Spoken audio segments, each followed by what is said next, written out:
Don't try to say real estate, man, because it's confusing. But if you holler maintenance, that resonates with them. It gives them the perception that you are not an authority. If you hear someone, tell them to come on out, and all you want to do is have them leave. If they look homeless, offer places to help them. You're listening to 5 Hour Real Estate Week, where you'll learn to consistently buy real estate in only 5 hours a week. So if you're ready to invest in real estate, achieve financial freedom, and own the lifestyle you deserve, even with your job, this is the show for you. Now, here's your host, Mike Butler. Hello there, and welcome to another episode of the 5 Hour Real Estate Week podcast. My name's Mike Butler, and today's episode is how to safely remove squatters. Now, this subject came up because we're getting ready to go through some very, very extreme cold weather in my town, and maybe you're getting ready to have that too in your town, or you already have. But the thing about squatters, there's nothing good about them. They start fires, and they can burn your property down and just cause you all kinds of frustration and pain and grief and everything else. So jot down some notes here if you got them handy. And we're going to break this down into 3 sections. And first is going to be personal safety, then prevention, and then how to enter, like the front door.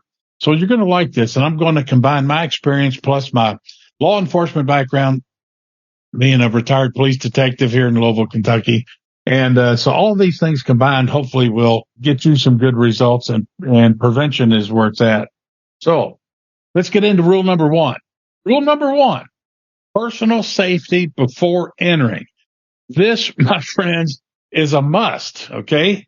And many of us, being mom and pop investors like myself, we've got our family members involved in our business. I know I had my daughters answering the phone when they were in high school. So be very, very careful with this and personal safety before entering. I can't stress that enough.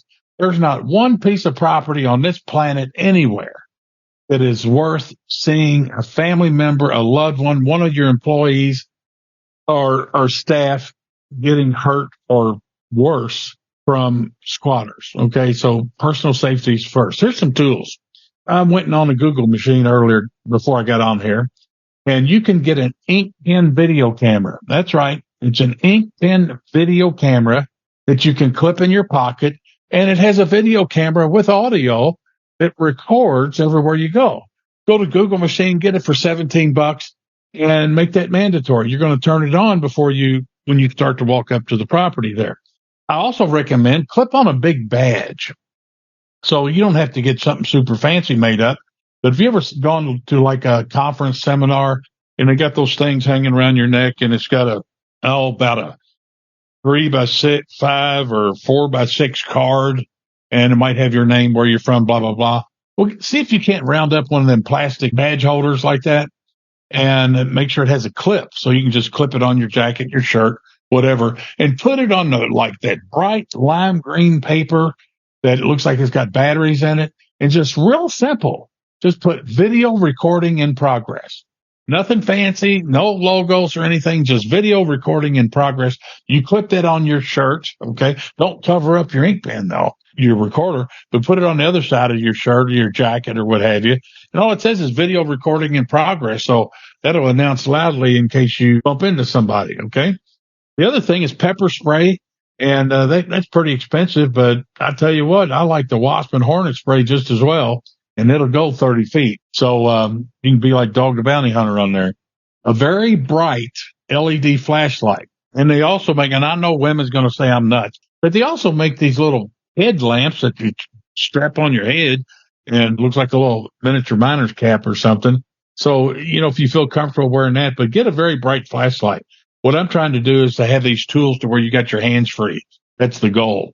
Okay. And always, always, always call someone and tell them where you are before you get out of your car or truck to go check out a property, okay? And it really doesn't matter what kind of property it is. We're talking personal safety here. You got a dash cam camera? There's many of these that we can buy and add on, and it's got a suction cup to go on your windshield or your rear view mirror or something like that. Some of them rotate. So if you pull up in front of the house or whatever, maybe do a space back or two and rotate that camera over to catch the front yard of that property you're getting ready to go walk into. Next up, women. Okay. Women, I shouldn't have laughed. Please, please, please avoid going alone. Okay. You've probably seen on the news and newspaper and all that over the last 5-8 years or something. A bunch of them's happened in my town, but a nice looking lady, real estate agent. This was out in the Midwest somewhere. She got a phone call. Fella wanted to see a nice listing, a nice house that she had listed, several $100,000. And she tells her hubby, well, I'm going to go show this house. She goes over there by herself. Long story short, she gets raped and killed, and they find her purse and everything's still in the car. You don't want any of that to happen. So women, please, please avoid going alone. Okay. Next up in the personal safety is find out places that can help the homeless. Okay. So squatters are probably most of the time they're homeless. But think about this. If you've got a soup kitchen or somebody that does, like we got a Wayside Christian Mission, well, put the name and address of those places so that if and when you do confront somebody, you have a solution to their problem so they can get in out of the cold weather and things like that. All right. Now, before entering, I want you to go knock on each of the neighbors' doors, especially if you haven't been down there a while, and ask questions of the neighbors. Hey, have you seen anything going on here? I've seen people going in and out, this and that. And it just might give you a little more information, and they know that you're there. Yeah, they'll know that you're there too, so that's good. And then before entering, not only knock on both the neighbors' doors, but walk around the entire property. And if there's an alley in the back, drive around the property, go down the street and go down the alley. And when you walk around the entire property, if you're planning on entering through the front door, go to the back door and make sure it's open. Okay. And if you have to unlock it, prop it open, and you can clang and bang all you want to on that back door. And I'll tell you why here in a minute. So be loud, make noise when opening that back door. So when you make a racket and they hear you, they're tempted to scatter just like roaches to get out of there. Okay. So we got to have a way to get out because the last thing you want is them running over you. So rule number 2 in prevention. Okay. We haven't talked about going inside the place yet. Let's talk about prevention. So make your property the most cumbersome so they pick another property to squat. So that means make yours not as attractive. Okay. And here's an example I can give you. Outside air conditioning units. When the metal prices go up, they start stealing them, right? Well, here's how I solved that problem in my town. I got custom bumper stickers I made up at Zoo Printing. And I got a bumper sticker that has the police logo on it. And it says, you're being video recorded with SetCam and all this other stuff. And so we put those bumper stickers not on the top because you got to be standing over the top of that air conditioning unit to see the bumper sticker. Put it on the sides where they can see it down between the houses or from the street or from the alley. It's okay to put more than one on there. So put them bumper stickers on there where it can be seen from the street. And then get dusk to dawn LED super bright motion activated lights. Now I say super bright. They sell LED lights out there, guys. It's got 3 or 4 of them in there, and you couldn't even see inside of it looking in the kitchen drawer. They're so dim. Make sure you get the super bright ones. And yeah, you can go Googling and Amazon shopping and stuff and find them, okay? And get the motion activated lights and put them up there where they can't reach them. And it's a one-time setup, and boom, there it goes. The one I had on my other home, it had the motion sensor, and you could set the timing on it and this and that. And it had 2 big LED floodlights thing, and I could point them wherever I wanted. Those are good. And remember, once again, roaches, they don't like bright lights, so they take off and scatter. I've also used fake cameras with the blinking red light. Now, you can get those for like $5 a piece when you buy a set of 4 of them, and you put like a 9-volt battery in it, and you mount it, and it's got a goofy little cable. It looks like it's wired into the house or something, and it's got a blinking red light. If you're in a high thievery neighborhood, those things would work, okay? And then get alarm stickers and put them on all windows and doors, okay? So wherever you buy those fake camera lights from Google, going Googling, that same place, I promise you, will sell window decals that you could put in every window and door. Also, okay, Try to get those little aluminum alarm signs that you can place in the front yard.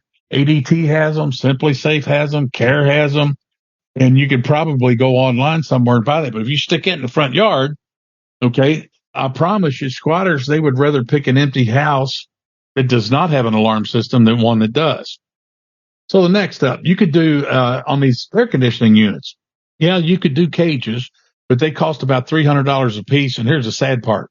Good metal thieves, they can field dress that air conditioning unit while it's still inside the cage. So that's really not going to cure it. And then get my scam alert warning poster, bright yellow, and make sure you got that in the front of the house, like inside the door or the picture window where they can see it easily from the front of the house, and put one in the back of the house.